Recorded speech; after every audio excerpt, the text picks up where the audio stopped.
What is feminism? Feminism is simple justice.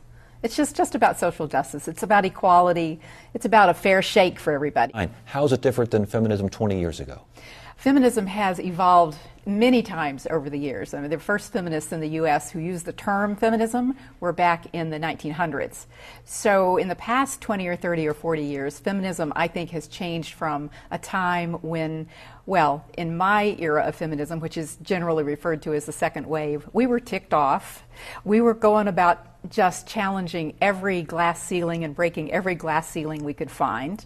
And today, young women grow up with so many more choices in their lives. So sometimes the complaints you hear from young women are about the complexity of having choices, to which I say, yes, right, fine, it's fine. It's better to have choices and worry about them than to have no choices at all.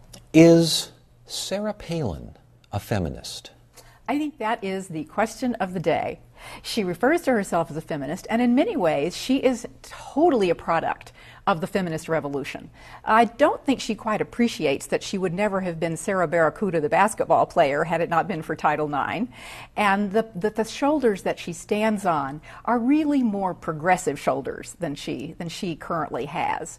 So she gives us a little cognitive dissonance. I think it matters what a woman says and whether she actually is fighting for things that make women's lives better, and I don't think Sarah Palin does that. The reason that feminism, I think, so often is declared dead and gone is that in fact it has permeated our culture to the point that people hardly recognize it anymore.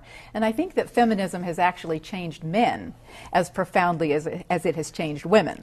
Talk more about that. Well, you know, my father, for example, he would like coochie-coo the babies, and he liked to play with the kids, but he never changed a diaper. He was never responsible for staying home if a child was sick.